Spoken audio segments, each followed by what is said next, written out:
جی السلام علیکم وعلیکم السلام۔ بچوں، کیا حال ہے؟ الحمدللہ۔ چلے اللہ تعالیٰ ٹھیک رکھے۔ چلے شروع کرتے ہیں۔ اعوذ باللہ من الشیطان الرجیم، بسم اللہ الرحمن الرحیم۔ یا ربی لک الحمد کما ینبغی لجلال وجہک وعظیم سلطانک، رب اشرح لی صدری ویسر لی امری واحلل عقدۃ من لسانی یفقہوا قولی۔ ربنا زدنا علما ولا فہما وتقوی، رب ارحمہما کما ربیانی صغیرا۔ چلیں اچھا بچوں، آج میں آپ لوگوں کو چونکہ محرم ہے نا، تو محرم سے ریلیٹڈ ظاہر ہے ہر طرف ویڈیوز اسی ٹاپک پہ بن رہی ہیں، تو میں آج آپ کو بتاؤں گی کہ جیسے کربلا محرم کے دنوں میں ہوئی تھی، 10 محرم، مطلب یکم محرم سے 10 محرم تک کتنا ایک مسلمانوں پہ ایک سخت وقت آیا تھا۔ اس ٹائم پہ نبی کریم صلی اللہ علیہ وسلم کی اولاد جو حضرت امام حسین کی فیملی تھی، ان پہ تو میں اس سے ریلیٹڈ بتاؤں گی آپ کو کہ وہ کیا روٹ کاز تھے جس کی وجہ سے وہ کربلا ہوئی۔ اور دوسرا آج میں پہلے آپ کو یہ بتا دوں کہ چونکہ محرم ہے نا، تو محرم اسلام کا پہلا مہینہ ہے، اور وہ کیسے پہلا مہینہ بنا تھا کہ جب مسلمان ہجرت کر کے مدینہ آئے تھے نا پہلی بار، تو جو سب سے پہلا مہینہ اس کے بعد آیا تھا نا، تو وہ محرم کا مہینہ تھا۔ تو اس لیے نمبرنگ تب سے چل رہی ہے کہ نمبر 1 محرم ہے، نمبر 2 سفر، مطلب مہینوں کے نام پہلے سے تھے لیکن نمبر وائز نہیں تھے، تو تب سے ایک طرح سے ایک آرڈر میں آنے لگے کہ محرم پہلا، دوسرا سفر، تیسرا ربیع الاول، ٹھیک ہے۔ اور اس کے علاوہ یہ کہ محرم میں یہ آپ کو میں بتا دوں کہ محرم میں جو 10واں محرم ہے اس کا ایک روزہ رکھا جاتا ہے، ٹھیک ہے۔ جس روزے کی اگر آپ یہ روزہ رکھیں گے تو آپ کے پچھلے سال کے سارے گناہ معاف ہوں گے۔ ابھی میں 2 روزے آپ لوگ کو خاص بتانے لگی ہوں۔ ایک ہے 9 ذی الحج کا روزہ، جس میں آپ کے اگلے اور پچھلے سال کے گناہ معاف ہوتے ہیں، ٹھیک ہے، اگر 9 ذی الحج کا روزہ رکھیں یا حج کا روزہ جو ہوتا ہے حج والا ڈے۔ اور یہ ہوتا ہے 10واں محرم کا روزہ، ٹھیک ہے۔ اور 10ویں محرم کا روزہ اس لیے اگر 10ویں محرم کا کوئی روزہ رکھے گا تو اس کا پچھلے سال کے گناہ معاف ہو جائیں گے، ٹھیک ہے، یعنی کہ جو پچھلے سال کے رہ گئے تھے، تو اس طرح آپ یہ 2 روزے رکھیں گے تو آپ کو 3 سال کے گناہوں کا کفارہ ہو جاتا ہے، ٹھیک ہے۔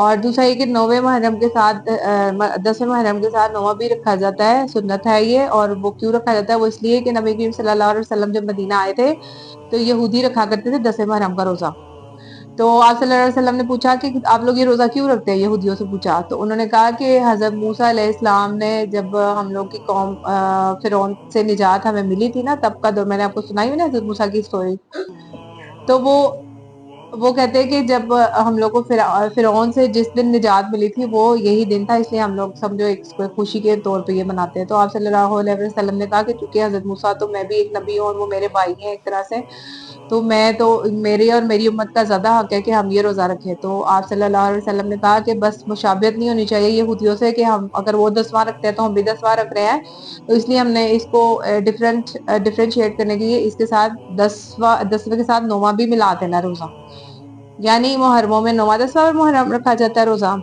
یا پھر 10واں 11واں رکھا جاتا ہے، یعنی ایک ملاتے ہیں، ٹھیک ہے۔ اور یہ ہوگی محرم کی بات۔ اور دوسرا ایک محرم چونکہ حرمت کا مہینہ ہے تو اس میں جنگ و جدل، فساد، لڑائی جھگڑے ایسی چیزیں نہیں کرنی چاہیے، یہ حرمت والا مہینہ ہے۔ اور دوسرا یہ کہ اچھا اب میں آپ کو بتاتی ہوں، ہم تھوڑا سا تاریخ میں پیچھے جائیں گے۔ جب نبی کریم صلی اللہ علیہ وسلم کی وفات ہوئی تھی نا، تو اس کے بعد حضرت جو خلفائے راشدین آئے تھے نا، حضرت ابوبکر صدیق، پھر اس کے بعد حضرت عمر فاروق، پھر حضرت عثمان، پھر حضرت علی، یہ چاروں ایک ایک کر کے خلیفہ بنے تھے مسلمانوں کے، ٹھیک ہے۔ تو جب تک حضرت ابوبکر صدیق رضی اللہ تعالیٰ عنہ اور حضرت عمر تھے تب تک تو چلو ٹھیک تھا۔ حضرت عثمان رضی اللہ تعالیٰ عنہ کے دور میں یہ ہوا کہ ایک منافق تھا جو کہ شو یہ کر رہا تھا کہ جیسے وہ مسلمان ہے، لیکن وہ مسلمانوں کے اندر جو ہے وہ کچھ نہ کچھ وہ غلط توہمات وغیرہ کریٹ کرنے کے لیے نا، اور وہاں پہ مسلمانوں میں غلط چیزیں پھیلانے کے لیے اس نے اپنی مہم سٹارٹ کی۔ تو اس کا نام تھا عبداللہ ابن سبا، اور اس نے کیا کہا، اس نے ایک تو یہ بات مشہور کی کہ حضرت علی رضی اللہ تعالیٰ عنہ جو ہیں وہ تو بنو ہاشم سے ہیں اور سرداری صرف حضرت علی کا حق ہے، تو حضرت عثمان رضی اللہ تعالیٰ عنہ کو تو خلیفہ ہونا ہی نہیں چاہیے۔ تو اس طریقے سے وہ حضرت عثمان رضی اللہ تعالیٰ عنہ جو اس وقت خلیفہ تھے نا، ان کے خلاف مہم شروع کر دی اور لوگوں میں بغاوت شروع کروا دی، اور لوگوں کو یہ بھی ایک طرح سے اس نے ایک نئی بات شروع کی کہ حضرت علی رضی اللہ تعالیٰ عنہ جو ہیں وہ اللہ تعالیٰ کا ایک طرح سے اوتار ہے، نعوذ باللہ، یعنی کہ اللہ حضرت علی کے روپ میں نیچے آئے زمین پہ۔ تو یہ نعوذ باللہ بہت بڑا ایک گناہ کی بات تھی، جس کی سزا ان کو یہ ملی کہ حضرت علی رضی اللہ تعالیٰ عنہ کے دور میں اس آدمی کو پکڑ کے تو اس کو جلایا گیا تاکہ لوگوں کو عبرت مل جائے کہ ایسی چیزیں نہیں پھیلانی چاہیے۔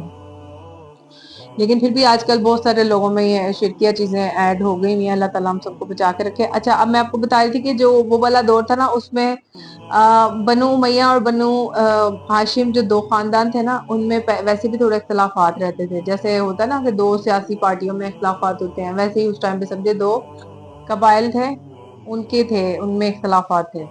ٹھیک ہے, تو ان میں یہ تھا کہ بنو ہاشم سے جو تھے وہ حضرت علی رضی اللہ تعالیٰ عنہ تھے, اور بنو امیہ سے حضرت عثمان رضی اللہ تعالیٰ عنہ تھے. تو اس لیے اس آدمی جو منافق تھا نا اس نے یہ باتیں مشہور کر دی کہ بنو ہاشم میں ہی خلافت رہنی چاہیے, تو بنو امیہ کا تو اس پہ حق نہیں ہے, تو اس لیے حضرت عثمان رضی اللہ تعالیٰ عنہ کو ہٹایا جائے.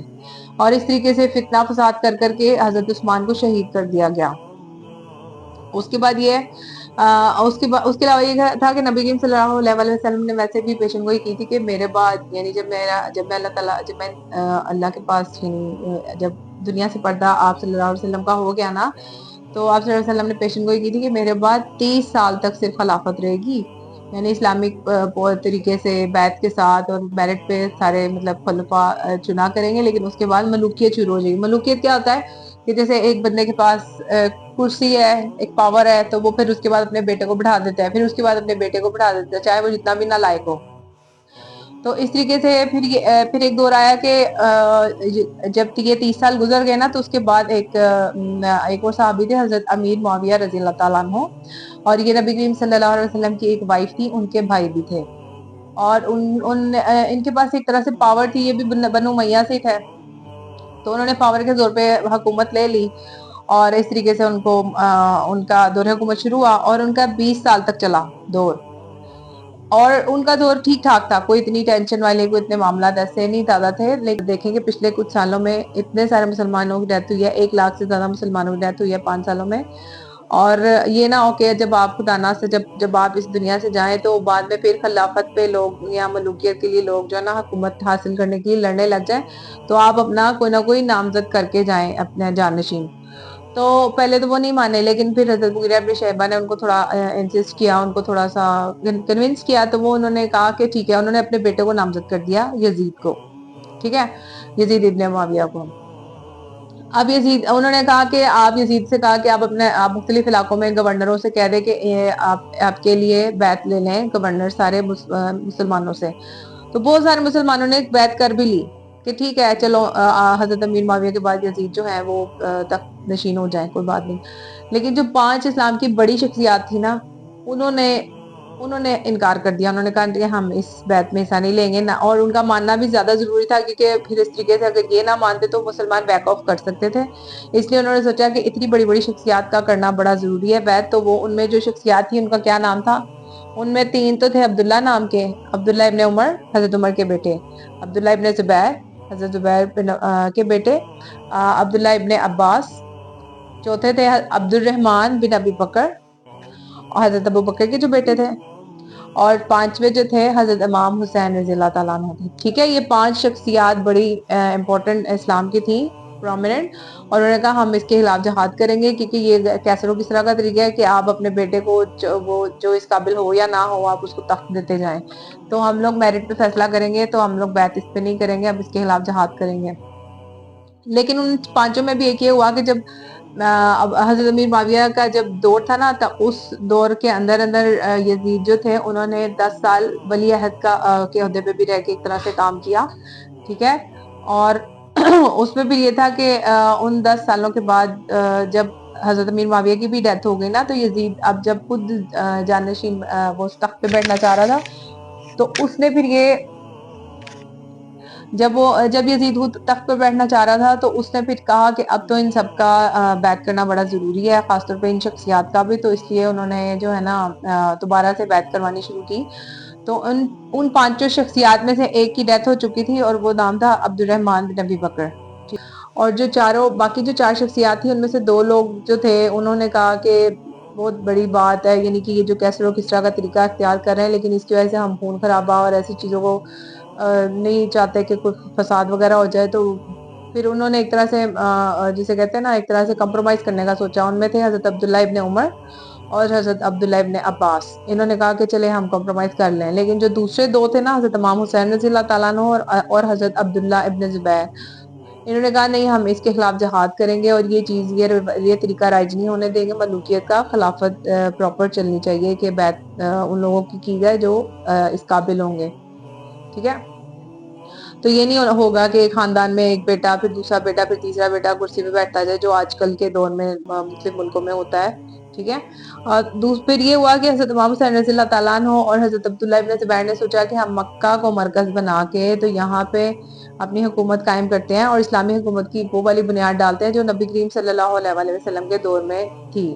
اس کے بعد یہ ہوا کہ حضرت امام حسین رضی اللہ تعالیٰ عنہ اور حضرت عبداللہ ابن زبیر نے سوچا کہ ہم مکہ کو مرکز بنائیں گے اور یہاں سے اسلامی حکومت کی وہی بنیاد ڈالیں گے جیسے نبی کریم صلی اللہ علیہ وسلم کے دور میں طریقہ کار تھا۔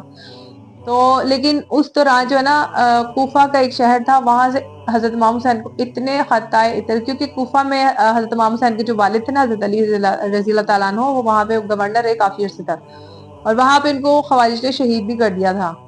لیکن حضرت امام حسین کو کوفہ والوں نے اتنے خطوط لکھے کہ نہیں آپ ادھر آئیں، ہم آپ کا بہت ساتھ دیں گے، ہم آپ کے ساتھ بالکل جہاد میں شریک ہوں گے، اسی بات کے خلاف ہم اٹھیں گے، آپ کے ساتھ تحریک میں شامل ہوں گے۔ تو حضرت امام حسین نے سوچا کہ چلو ٹھیک ہے میں ادھر چلا جاتا ہوں۔ تو حضرت عبداللہ ابن زبیر اور حضرت عبداللہ ابن عمر وغیرہ نے بہت سمجھایا کہ آپ وہاں مت جائیں، لیکن آپ نے فیصلہ کر لیا ہوا تھا حضرت امام حسین رضی اللہ تعالیٰ عنہ نے۔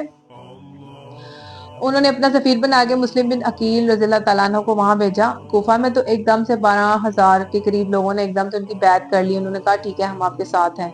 لیکن اس دوران تک یزید نے اس علاقے میں گورنر اتنا سخت لگا دیا جس کا نام تھا ابن زیاد، اور اس گورنر نے وہاں ایسا ڈنڈا چلایا، ویسا لوگوں کو ڈرایا دھمکایا، مار کٹائی کی کہ لوگوں کو قتل کیا، کہ لوگ جو ہے نا ڈر کے پیچھے ہٹ گئے، انہوں نے بیعت سے بھی ہٹ گئے، حضرت امام حسین رضی اللہ تعالیٰ عنہ کو ساتھ دینے سے بھی ہٹ گئے۔ تو حضرت مسلم بن عقیل کو بھی مار دیا انہوں نے۔ جب وہ شہید ہو گئے، جس گھر میں وہ اس وقت پناہ گزین تھے، تو اس گھر کے جو فرد تھے انہوں نے فوراً حضرت امام حسین کو میسج بھیج دیا کہ آپ جہاں ہیں وہاں سے واپس ہو جائیں کیونکہ یہاں پہ حالات بدل چکے ہیں۔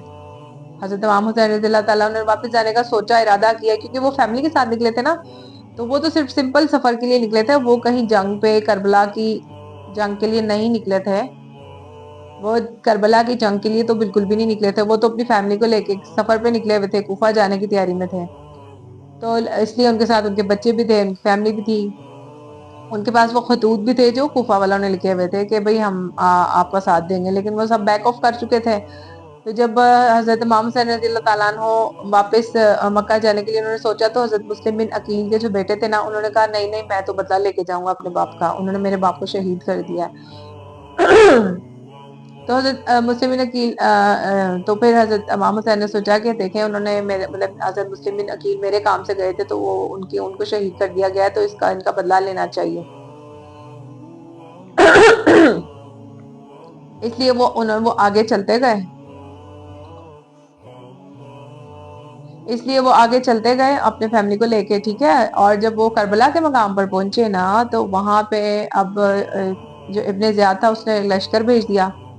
اب اس لشکر نے یہ تو آپ ٹی وی پہ بھی کئی ویڈیوز میں دیکھتے ہو کہ اس لشکر نے کیا کچھ کیا، کیسے معاملات تھے کیا، لیکن آج ہمارا بیسیکلی ٹاپک یہ ہے کہ کیا روٹ کاز تھی جس کی وجہ سے یہ سب کچھ ہوا۔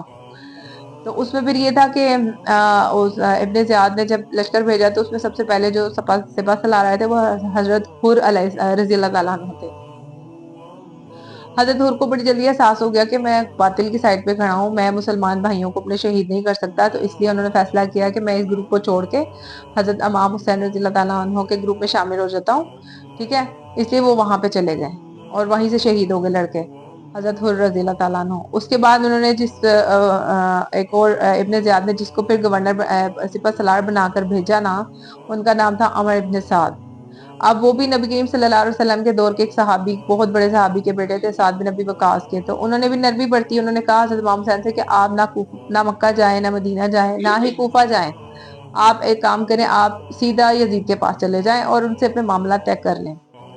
تو یہی چیز کوفہ والے چاہتے نہیں تھے۔ اس کی وجہ یہ تھی، یزید کا مقصد یہ تھا کہ یہ لوگ بیعت کر لیں اور مجھے ایک حکومت کا وہ جانشین مان لیں، اور یہ لوگ کہتے تھے ہم یہ نہیں ہونے دیں گے۔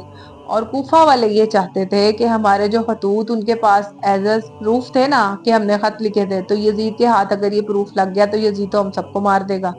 تو تو کوفیوں نے اپنی جان چھڑانے کی خاطر حضرت نبی کریم صلی اللہ علیہ وسلم کے خاندان کو یعنی حضرت امام حسین اور ان کی ساری اولاد کو قربان کر دیا اپنے آپ کو بچانے کے لیے، ٹھیک ہے. اور انہوں نے بے وفائی کی، غداری کی ایک طرح سے بدبختوں نے، جس کا انجام یہ ہوا تھا کہ جب یہ واقعہ ہو گیا تھا نا کربلا کا، اس کے بعد اللہ تعالیٰ کی طرف سے ایک ایسا بندہ آیا تھا جس نے کربلا میں جو مسلمانوں کے خلاف لوگ لڑے تھے نا، ان کا ایک ایک بندے کو چن چن کے اس نے ان کے گھر میں جا جا کے مارا تھا، قتل کیا تھا.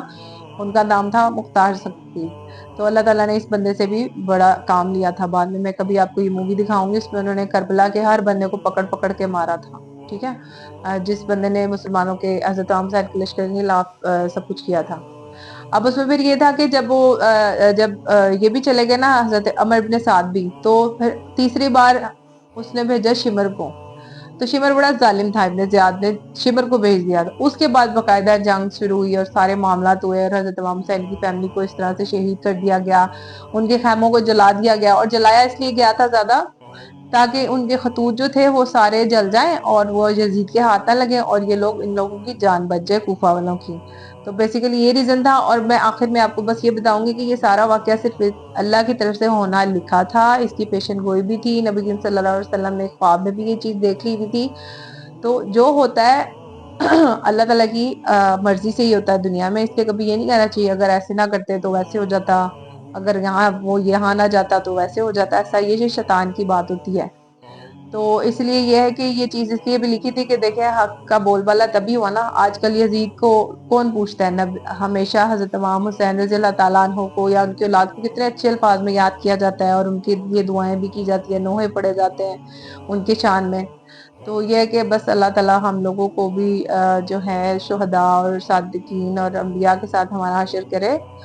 تو اللہ تعالیٰ ہم سب کو نیک اور لائق بنائے اور آپ سب کو بھی، اور ہم لوگ کو جنتوں کا ساتھی بنائے. چلیں واقع دعوانا الحمدللہ رب العالمین. سبحانک اللہم و بحمدک اشہد ان لا الہ الا انت استغفرک و اتوب الیک.